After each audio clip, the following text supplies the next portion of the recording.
Il est 8h15, Michel Onfray, l'invité d'Audrey Crespo-Mara. Bonjour à tous, bonjour Michel Onfray. Bonjour. Merci d'être là. Alors d'abord, vous, l'usager habituel de la ligne SNCF Caen-Paris, vous avez pu venir sans encombre, vous avez dormi à Paris, c'est plus sûr? Oui, j'ai dormi à Paris, mais je voudrais pas faire d'humour, mais je dirais je vois pas la différence. Ah oui, carrément. Enfin si, effectivement, les trains ne marchent pas. Comment vous faites là en période de grève? Vous faites du covoiturage Normandie-Paris? J'annule mes rendez-vous, je viens pas, je prends la voiture. J'ai pris l'avion il y a quelques temps, j'ai loué une voiture et puis je suis rentré. Là, par exemple, je vais rentrer tout à l'heure, les trains de la matinée sont annulés, on n'est pas en jour de grève. C'est aussi ça le problème, hein. Il y a la grève pendant la grève et en dehors de la grève, c'est pas la grève, mais c'est pire qu'avant la grève. Et donc, moi j'adore la SNCF, j'adore le chemin de fer, j'adore le rail, mais ceci dit, les trains qui arrivent à l'heure, on les compte. Oui, alors vous n'êtes pas tendre quand même avec la SNCF. Hein. La SNCF coûte cher, elle n'est pas à l'heure, elle n'est pas sûre, elle n'est pas fiable. Mais c'est pas être sévère. C'est simplement le propos d'un usager et d'un usager parmi d'autres. Moi, je prends le train depuis plus d'un quart de siècle pour mon travail. Je voulais être chauffeur de train quand j'avais 16 ans et que j'étais en terminale. On m'a refusé ça en disant « passe ton bac, va au service militaire ». Le père de ma compagne qui est décédé aujourd'hui était cheminot. J'ai vu ce qu'était la grande famille cheminote. J'ai beaucoup de respect pour la famille cheminote. Simplement, il y a un moment donné où il faut être concret. Ça ne marche pas, ça ne roule pas, c'est pas à l'heure. On n'a pas de réservation. Quand on a des réservations, on est 3 à être sur la même place. Les trains sont annulés, on nous dit après ça, prenez le train suivant. Tout le monde arrive dans un même train et on est 3 trains ou 2 trains dans un même train, on est bien obligé de constater qu'il y a ça, puis qu'il y a une dette terrible. Donc ça, ce sont les faits. Et finalement, face à ça, vous qu'on qualifiez d'anti-Macron, vous louez plutôt l'action du président et de son gouvernement, la réforme en cours? Alors, il y a deux choses. Il y a ce constat qui est fait, comme Blanquer, quand il fait le constat que ça ne marche pas à l'école, on est bien obligé de dire ça ne marche pas, et il a raison. Après, qu'il soit de droite, pas de droite, ou de droite et de droite en même temps, c'est le cas de Macron, peu importe. Mais je me dis, oui, il faut faire quelque chose. C'est pas possible. On peut pas payer comme ça, payer si cher, ne pas avoir de service, être endetté, avoir des trains qui n'arrivent pas à l'heure. Quelque chose ne va pas. Donc, quand il dit quelque chose ne va pas, sur le constat, je dis oui. Après ça, que faut-il faire? Il donne des propositions, on ne sait pas jusqu'où il veut aller. On sait bien que dans une négociation, c'est du poker menteur. Lui, il sait jusqu'où il ira, et puis il sait très bien qu'il va négocier sur ça, puis que là-dessus, on peut s'entendre, etc. Et Martinez, c'est exactement la même chose. Donc on va bien voir ce qui va en sortir. Mais il faut arrêter, il n'est pas question de privatiser la SNCF, puis après. Et puis après, est-ce que la privatisation, c'est vraiment l'abomination de la désolation? Deviendriez-vous macroniste avec un petit train de retard? Non, pas du tout. Non, je ne suis pas macroniste. Je suis l'un des rares intellectuels, il me semble, à avoir le souci du concret. Et pas être dans l'idéologie. S'il y a des trains qui arrivent à l'heure, je le dis. S'ils n'arrivent pas à l'heure, je le dis aussi. Si quelqu'un dit ça ne va pas à la SNCF, je me dis bah oui. Et puis si même c'est Marine Le Pen qui dit que les trains n'arrivent pas à l'heure, je ne dirais pas si c'est Marine Le Pen qui le dit, les trains arrivent quand même à l'heure. Donc là-dessus, oui, il a raison sur le constat, il a raison sur le fait qu'il faut faire des choses et Martinez a raison de défendre aussi les cheminots. Simplement, il faudrait savoir qui ment et jusqu'où ils veulent aller l'un et l'autre. Et le fait que cette réforme soit imposée par l'Europe ne vous pose pas de problème? Mais, moi, mon problème, c'est la France. Je me dis, pourquoi est-ce que les trains n'arrivent pas à l'heure en France? Pourquoi est-ce que ça coûte aussi cher? Pourquoi est-ce que ça n'est presque plus un service public? Pourquoi, quand je prends un avion aujourd'hui, je ne peux plus, comme à l'époque, il y a 25 ans, par exemple, me dire, si je prends ce train-là, je pourrais avoir cet avion-là, parce que les trains s'arrêtent, parce que les trains ne sont pas sûrs et fiables. Vous êtes plutôt favorable donc, à une réforme de la SNCF, et pour autant solidaire ou pas des cheminots en grève? C'est un peu compliqué parce que, vous voyez, il y a quelque temps, j'ai enregistré une émission à la porte d'Aubervilliers et j'ai vu des choses terribles. Vous avez ces migrants qui sont là, installés sur la route. Vraiment sur la route, il y a des toiles de tente, ils dorment sur le bord de la chaussée. Je me dis, mais on a là des gens qui nous disent ça va être la catastrophe, le statut du cheminot va disparaître, etc. D'abord, il disparaît pour ceux qui rentrent aujourd'hui à la SNCF. Pour ceux qui ont ce statut, ils vont le garder jusqu'à la retraite. C'est pas mal quand même, il ne faut pas exagérer. Vous dites à catastrophe et demie. Mais je dis, il y a des gens qui sont là en train de défendre leur bout de gras en disant ce sont nos intérêts, quoi. On voit les pilotes d'Air France qui ne sont pas contents, ou les étudiants qui estiment que pour avoir un diplôme, il ne faut pas faire de sélection. C'est-à-dire qu'en gros, il faudrait s'inscrire pour avoir le diplôme et qu'on pourrait avoir n'importe quel diplôme parce que c'est ça l'égalité. On se dit, on marche sur la tête. Je pense effectivement qu'on marche sur la tête. Vous louez la méthode Macron en disant c'est très loin de la méthode Hollande et de la méthode Chirac. Et c'est pas un mal. Ça a du bon le bonapartisme, en gros? Oui, ça, moi je ne suis pas contre le bonapartisme si Bonaparte fait des choses bien. Si Bonaparte fait des choses pas bien et que ça s'appelle du robespierrisme, j'aime pas. La méthode n'est pas gênante pour moi, il est quand même élu, même si des gens ne sont pas allés voter, c'est mon cas, même si des gens ont voté contre, etc. Bon, il est investi du pouvoir de faire des choses. Quand on dit c'était pas dans sa feuille de route quand il s'est présenté au présidentiel, il ne peut pas tout dire. On ne décide pas non plus du détail aujourd'hui, comme ça, en disant j'ai un programme, j'ai un projet, et je vais vous dire ce que je vais faire pendant 5 ans. Donc il est normal que de temps en temps, on affine et on précise. C'est pas un brutal.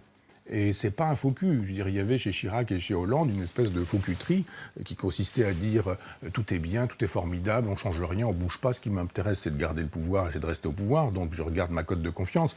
Si ça augmente ma cote de confiance, je fais. Si ça augmente pas, je fais pas. Il y a évidemment ça chez Macron. Ils sont tous un peu obsédés par ça. Mais il y a quand même le désir chez lui de dire il y a des trucs qui vont pas à l'école, la SNCF ou etc. Et tâchons de faire quelque chose. Sur le tâchons de faire quelque chose, je suis d'accord. Aujourd'hui joue donc la bataille de l'opinion, très divisée, et en étalant leur mouvement jusqu'en juin, les cheminots, les grévistes prennent le temps de retourner l'opinion. À votre avis, cette opinion, elle peut se retourner contre qui ? Les gens ne veulent pas de Macron, ça a été clairement dit, vous avez bien vu, il était minoritaire. C'est pas parce que vous êtes majoritaire au premier tour et que vous l'êtes aussi au second tour, avec un second tour qui a été organisé pour qu'il n'y ait pas de second tour. On savait très bien qu'il fallait Marine Le Pen au second tour pour pouvoir avoir un épouvantail et faire élire ce monsieur. Mais vous pensez que l'opinion peut se retourner contre Emmanuel Macron à terme si la grève se poursuit ? Oui, évidemment, il y a quand même des gens qui perdent de l'argent. Les gens qui sont obligés de prendre... On dit vous pouvez prendre des RTT, je voyais l'autre jour ça, mais enfin, les gens ne vont quand même pas consacrer la totalité de leurs vacances à payer la grève des autres en disant oui, je vais prendre un jour de congé, puis un deuxième jour de congé, puis 30 jours de congé. Et puis, je vous dis, aujourd'hui, par exemple, moi, je vois ce matin la désorganisation totale de la SNCF, les trains annulés, on n'est pas en grève. Ça va bien, mon métier me permet ce genre de choses, mais les gens qui ont besoin de se déplacer pour travailler, pour être payés, et puis il y a probablement des grèves aussi parmi les roulants qui font des trains de marchandises, et donc les gens qui produisent et qui ont besoin qu'on transporte leurs produits, on les prend aussi, eux, en otage, en estimant qu'on va pouvoir faire fermer un certain nombre de petites boîtes qui ont besoin d'un rail qui fonctionne. Non, il y a un moment donné où il faut être un peu inventif. La grève, c'est bien, mais on pourrait peut-être en inventer d'autres formes. Alors, quant aux syndicats, vous les qualifiez de progressistes à peau de lapin. Alors, bon, ils défendent la peau, en tout cas, des cheminots en ce moment. Philippe Martinez, le secrétaire général de la CGT, vous croyez en sa capacité de mobilisation ou en son essoufflement ? Moi, je crois qu'ils font plus de la politique que du syndicat. Même si le syndicat peut être politique ou politisé, on voit bien que chez Mélenchon ou chez Martinez, le but, c'est d'avoir la revanche des élections perdues. Ils avaient leur candidat, et leur candidat n'est pas parvenu au sommet du pouvoir. Quoi qu'on dise, Mélenchon, il est quatrième. Quatrième, c'est même pas être sur le podium. Et on a l'impression qu'il y a beaucoup plus de revanche, du genre « je veux faire tomber Macron », plutôt que de souci du travailleur ou de l'ouvrier. Et Philippe Martinez aussi, vous le mettez dans cette Oui, c'est la logique. même chose. Les syndicats aujourd'hui fonctionnent comme les partis. Moi, je n'aime que la classe ouvrière organisée par elle-même. Les syndicats, on voit bien comment ça marche. On fête aujourd'hui les 50 ans de mai 68. On a bien vu comment la CGT fonctionnait, comment un obscur personnage qui s'appelait Jacques Chirac à l'époque rencontrait un obscur personnage qui s'appelait Krasuki. On a vu ce qu'ils sont devenus ensuite et comment tout ça bricolait, magouillait, les accords de Grenelle, etc. Enfin, on a vu. Vous publiez d'ailleurs chez Grasset un livre sur mai 68, L'autre pensée 68. Aujourd'hui, tout le monde s'amuse à parler d'un nouveau mai 68, s'interroge sur une agrégation de mouvements. Alors, grève à la SNCF, grève chez Air France, colère des profs, des juges, des avocats, des personnels dans les hôpitaux, des EHPAD, des étudiants. Vous qui avez étudié mai 68, vous y voyez des points communs avec mai 68 ? Non, on ne peut pas imaginer que l'histoire se répète absolument et qu'un mai 68 nouveau est possible ou pensable. Ça a déjà eu lieu. Et moi, je mets mai 68 en relation avec la longue durée. Notre civilisation, qui a commencé au IVe siècle avec l'empereur Constantin, est judéo-chrétienne. Et il y a eu de l'effritement de civilisation. Il y a eu 1793, la décapitation de Louis XVI, enfin, des moments de déchristianisation. Et je pense que mai 68 n'est pas ce que les Parisiens disent. C'est-à-dire, c'est pas Paris, c'est pas le quartier latin, c'est pas Danny Cohn-Bendit, ça c'est la carte postale, c'est le cliché total. Mai 68, c'est un mouvement planétaire, occidental.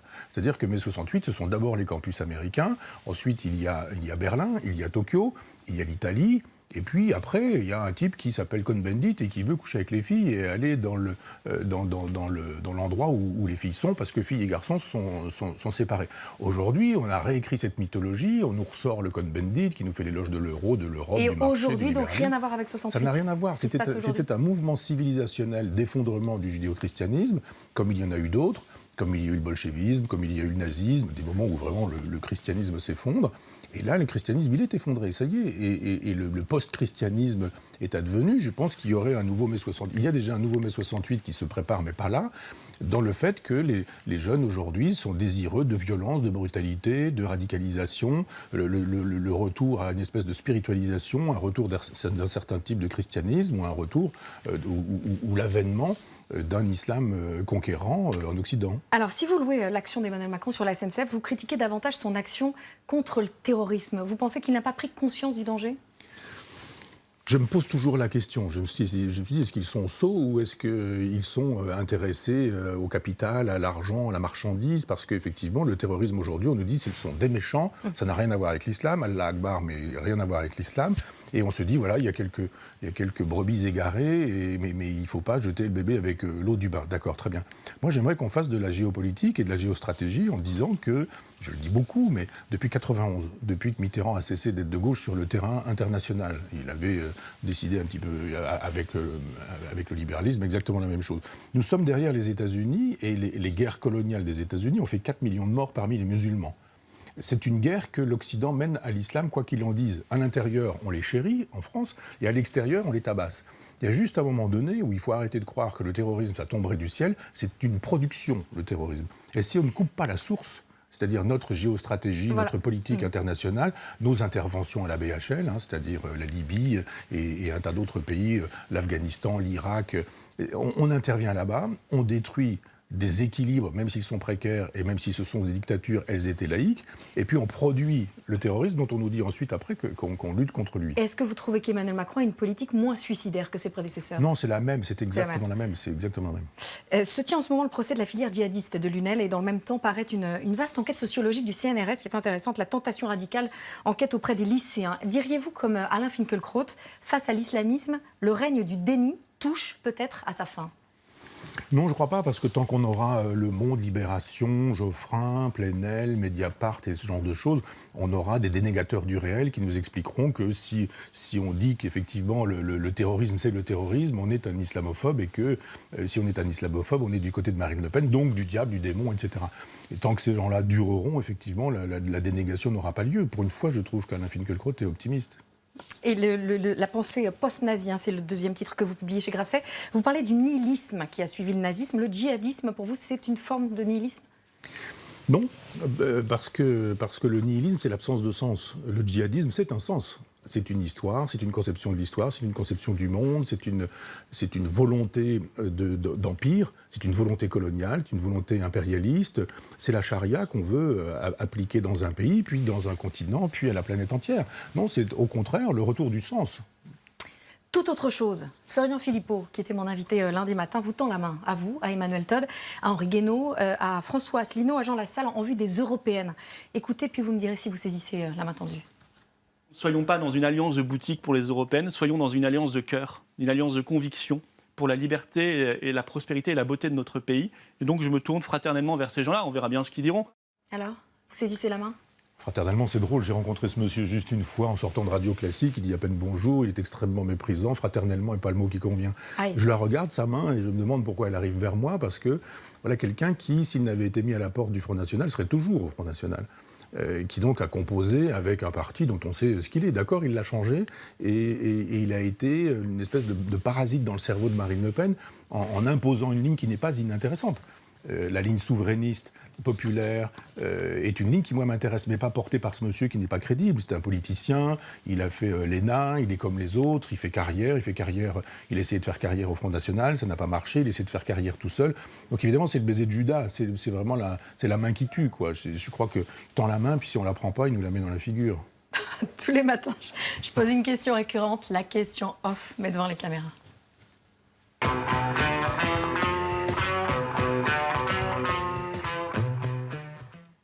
C'est off, entre nous. La dernière fois que je vous ai vu, vous m'avez fait peur. Oui. Plus physiquement qu'intellectuellement, vous étiez en train de faire un AVC. Je me permets d'en parler parce que vous vous êtes exprimé sur le sujet. Vous allez franchement mieux ?